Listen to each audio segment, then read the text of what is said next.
I've been working at this homeless shelter in New Orleans for about 3 years now. It's tucked right behind the old charity hospital, which has been sitting empty and falling apart since Hurricane Katrina back in 2005. The hospital is this massive decaying building, tall with broken windows and graffiti all over the lower levels. During the day, it just looks sad and forgotten. But at night, especially when I'm on shift, it feels like something out of a bad dream. The neighborhood around here isn't great either. Lots of sketchy alleys, people hanging around who you don't want to make eye contact with, and random break-ins. I pull night shifts pretty often because the pay is a little better. And honestly, I'm used to the quiet, or at least I thought I was. That night, Hurricane Ida hit was different though. It was August 2021. I remember the date clear as day because it was the 16th anniversary of Katrina, and everyone was on edge about that. The city was bracing for the worst. Winds were supposed to top 150 mph, and they were telling us to evacuate if we could. But the shelter, we couldn't just close up. We had about 50 clients staying there, folks with nowhere else to go. Some with health issues, others just down on their luck. My boss asked for volunteers to cover a 24-hour shift, and I said yes. Figured I'd hunker down, keep an eye on things, and ride it out. I packed extra snacks, a flashlight, and my phone charger just in case. The shift started at noon. Outside, the sky was already turning that ugly gray-green color, and the wind was picking up, rattling the chain-link fence around the shelter. We boarded up the windows as best we could with the plywood we had stored in the back. Inside, it was crowded. People were nervous, talking louder than usual, pacing around. We handed out blankets, bottled water, and sandwiches from the kitchen. I spent the afternoon checking on everyone, making sure meds were distributed, and breaking up a couple of arguments before they got bad. By evening, the storm really kicked in. The rain hammered the roof like someone was throwing buckets at it, and the wind howled through every crack. Power flickered a few times, but we had a big generator out back that kicked on automatically. It was this loud, constant whir that drowned out most everything else. Around midnight, things got intense. The building shook with gusts, and I heard trees snapping outside. One of the clients, an older guy named Earl, who'd been on the street since Katrina, kept muttering about how this felt just like before. "Water's coming," he'd say, staring at the wall. I tried to calm him down, told him we were on higher ground this time. But truthfully, I was worried too. My phone kept buzzing with alerts, flash floods, tornado warnings. I paced the halls, flashlight in hand, checking for leaks. The shelter is an old brick building, probably from the 1940s, with creaky floors and dim lights, even on a good day. That night, with the storm raging, every shadow seemed deeper, every noise sharper. By 3:00 a.m., the worst of it seemed to pass. The wind died down to a steady roar, and the rain eased up. But the power was out across the whole city. No street lights, no nothing, just blackness outside. Our generator kept chugging along, powering the essentials inside. A few lights in the common areas, the fridge, that sort of thing. I stepped into the main room to check on folks. Most were asleep or pretending to be bundled up on CS. That's when I noticed the frogs, thousands of them croaking like crazy. It was the weirdest thing. In downtown New Orleans, right in the middle of the city. You don't expect that. But after a big storm, they come out from the swamps or wherever, and the sound echoes off the buildings mixed with the generator's hum. It was this eerie background noise like the city was alive in a way it shouldn't be. I needed a break. I'm a smoker. Bad habit, I know, but it helps with the stress. Around 5 a.m., I told my coworker I was stepping out for a quick one. She nodded, half asleep at the desk. I grabbed my jacket and pushed open the back door. The air was thick and humid, still smelling like rain and wet dirt. The sky was pitch black, no stars, no moon, just heavy clouds, no city lights anywhere. It was like the whole place had vanished. I lit up my cigarette and leaned against the wall, trying to relax. The shelter's back lot faces right up to Charity Hospital, maybe 50 yards away. I've stared at that building 100 times on breaks, but in the dark like that, it looked even more imposing. Tall and silent, with vines creeping up the sides and windows like empty eyes. I took a drag and glanced up at it. That's when I saw the light up on the second to top floor, maybe the 12th or 13th. Hard to count exactly in the dark. There was this flickering in one window. It wasn't steady like a flashlight or a candle. It was quick, irregular, like an old black and white TV screen jumping between static and pictures. Grayish glow on and off, casting shadows inside the room. I froze, cigarette halfway to my mouth. The hospital's been abandoned for years. No one's supposed to be in there. It's fenced off, doors boarded, and cops patrol it sometimes because squatters try to get in. But with the power out everywhere, no way. And to get a generator up that high, someone would have had to haul it up flights of crumbling stairs in the middle of a hurricane. Impossible. I watched it for what felt like forever. The flickering kept going, a steady rhythm like a show, playing with no sound. The frogs were still croaking loudly, the generator warring behind me, but everything else was dead quiet. No cars, no people, just that light up there in the darkness. I thought maybe it was a reflection, maybe from our generator or something, but no, it was coming from inside. I pulled out my phone, tried to zoom in with the camera, but it was too dark. The picture came out blurry. Part of me wanted to walk over, check it out, but the neighborhood's dangerous, even on a normal night with the storm aftermath. No thanks. I finished my smoke, stubbed it out, and went back inside, heart pounding a little faster than I'd admit. Back at the desk, I mentioned it to my coworker. She shrugged, said, probably just some homeless guy who snuck in before the storm. But that didn't sit right. The next morning, as the sky started to lighten, still gray, but not black anymore, the light stopped. Just like that, clients started waking up and I helped serve breakfast. Earl, the older guy, overheard me talking about it. He chuckled real casual, like it was nothing. That's a ghost, man. Charity's full of them. Folks died there after Katrina, trapped on upper floors. They say the lights come on sometimes, replaying old times. I laughed it off, said I don't believe in that stuff. But when I told my local friends later, guys who grew up here, they all said the same. Ghosts for sure, that hospitals haunted as hell. They shared stories. Nurses seeing shadows in the halls, equipment turning on by itself years ago. It's been years now, and I still work nights sometimes. I used to work the night shift at a gas station on a long, dark stretch of highway back in 2019. It was one of those lonely jobs. You're the only building with lights on for about 20 m in either direction. Most nights were just me, a bad radio, and the occasional trucker fueling up. But this one night, a little after 2:00 a.m., things got weird. It was dead quiet. I was behind the counter trying to stay awake when the bell on the front door just slammed open. This girl comes stumbling in. She couldn't have been more than 17 or 18 years old. She was crying full and in panic. Her hair was a mess and she wasn't wearing shoes.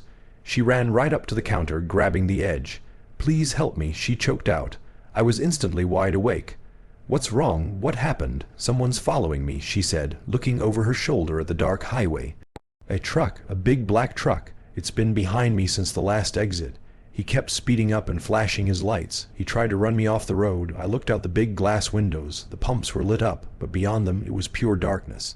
I couldn't see any trucks. Where is he now?" I asked. "I don't know. I saw him pull off the ramp right after me. He's close. Please, I need to hide." My heart was pounding. This was not a drill. "Okay," I said, trying to keep my voice calm.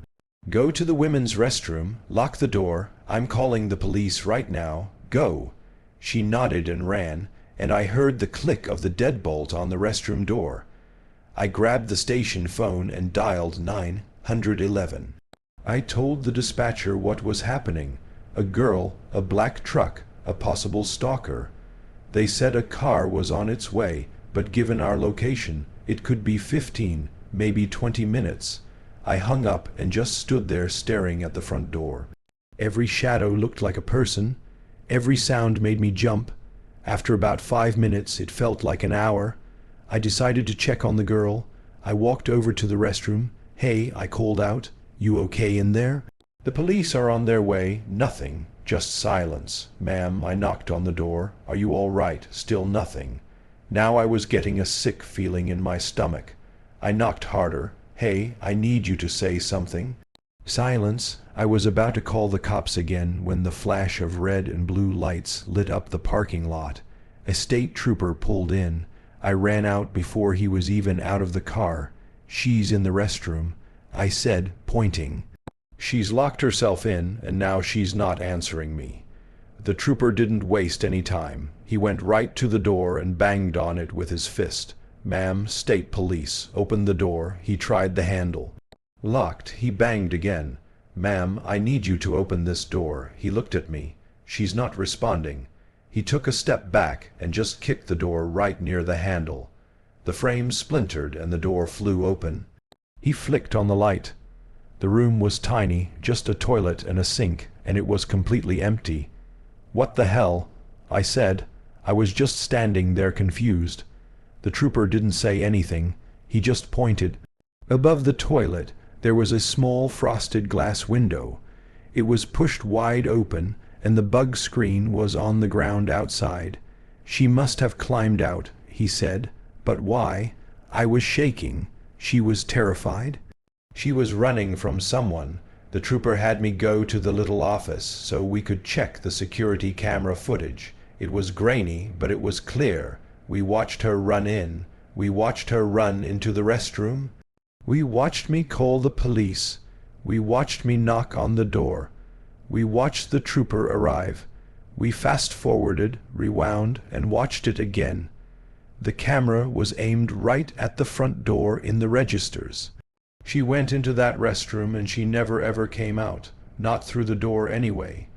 "The window opens up to that big field behind the station," the trooper said, writing in his notepad. "She could be anywhere by now." He kind of treated it like a runaway kid who got spooked and ran from everyone, including me.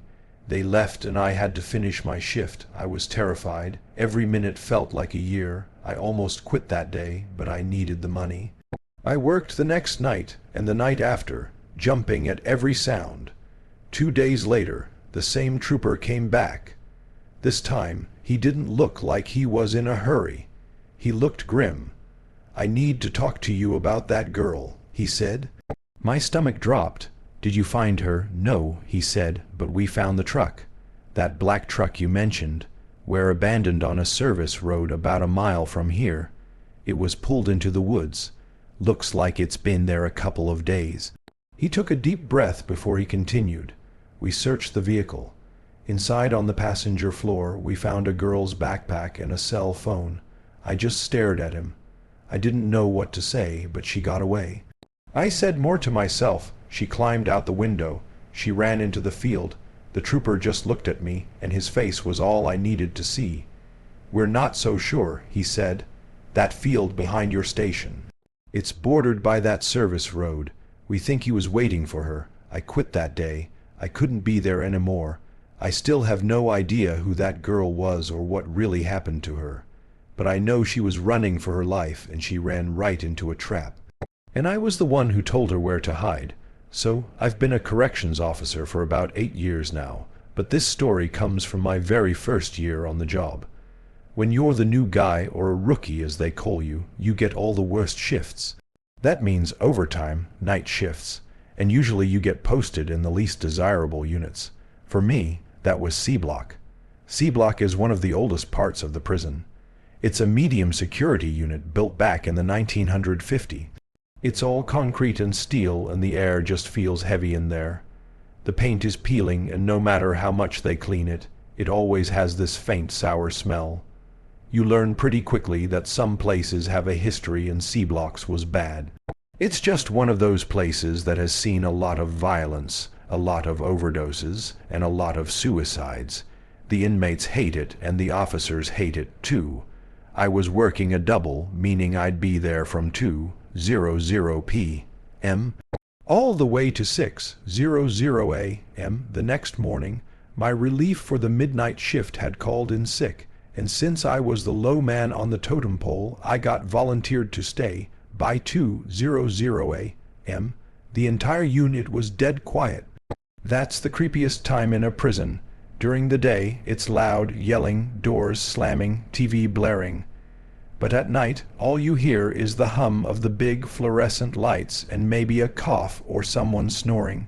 All the offenders are supposed to be locked in their cells for count, which is where we physically walk the tier and count every single inmate to make sure they're all there. Now, in this particular unit, because it's medium security, the cell doors don't have toilets.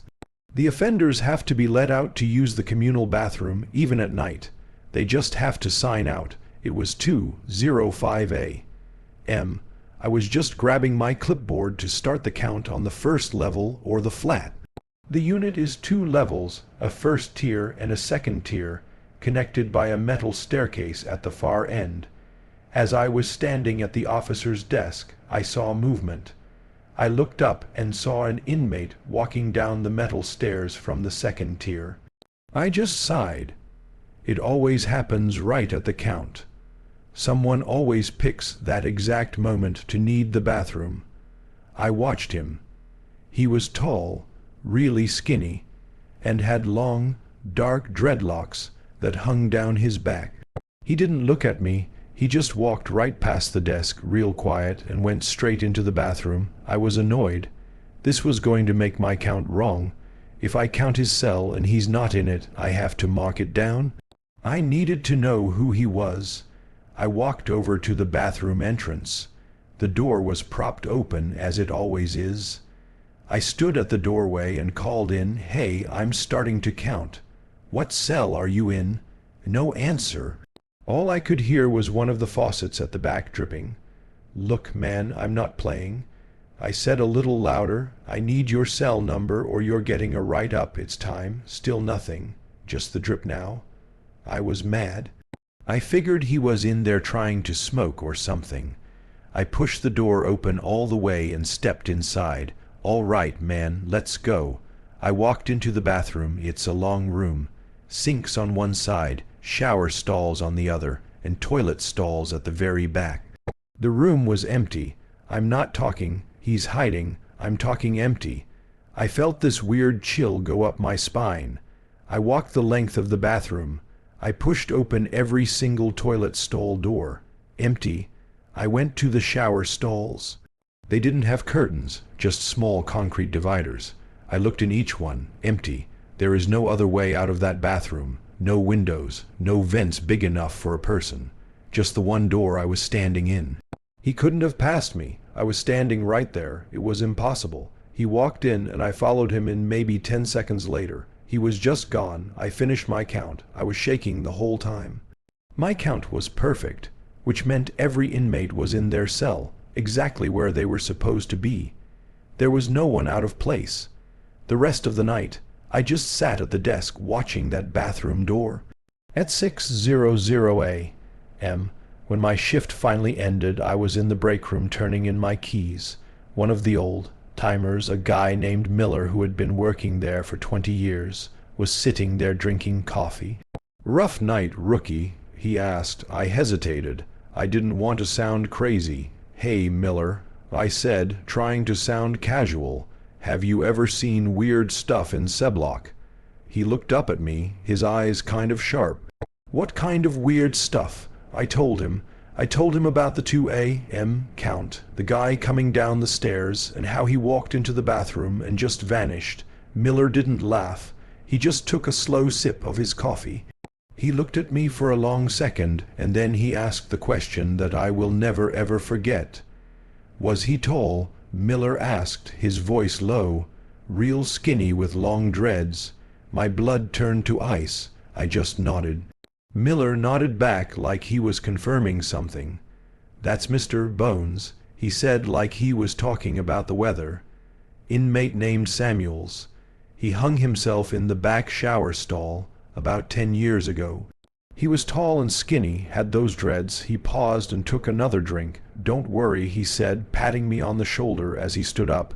"He's just part of the night shift. He still hangs around." I just stood there. I still work in that prison. I've been promoted and I don't have to work in C block very often. But when I do, and when it gets close to the 2A count, I find a reason to be busy. I don't look at that staircase. And I definitely don't look at that bathroom.